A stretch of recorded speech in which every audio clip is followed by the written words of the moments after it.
AP CM Chandrababu హస్తినబాట పట్టనున్నారు.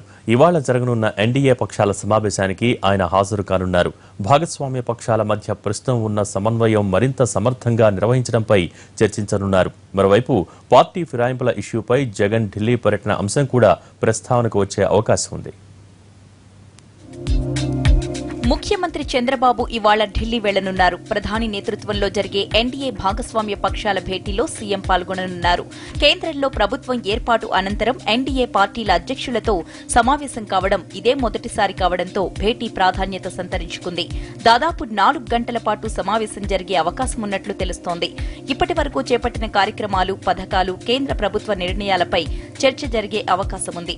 దేశంలో నెలకొన్న తాజా రాజకీయ పరిణామాలతో పాటు రాష్ట్రపతి, ఉపరాష్ట్రపతి ఎన్నిక అంశంపై ప్రధానంగా చర్చించనున్నారు.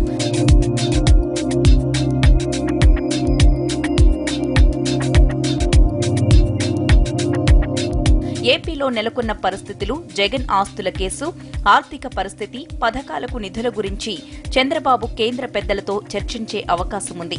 అలాగే దేశవ్యాప్తంగా దుమారం రేపిన శివసేన ఎంపీ గైక్వాడ్ వ్యవహారం, అశోక్ గజపతిరాజుపై దాడి యత్నం అంశాలపైన చర్చించనున్నారు సీఎం. ఫిరాయింపుల ఇష్యూపై 3 రోజుల పాటు ఢిల్లీలో మకాం వేసి జైట్లీ సహా పలువురు జాతీయ నేతల్ని జగన్ కలిసిన విషయాన్ని ప్రస్తావనకు తెచ్చే అవకాశం ఉంది.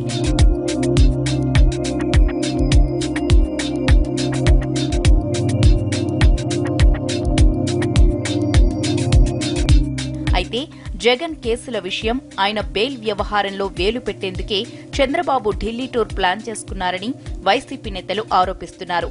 అయితే ఇది కేవలం ఎన్డీఏ భాగస్వామ్య పక్షాల భేటీ మాత్రమేనని టీడీపీ నేతలు వాదిస్తున్నారు.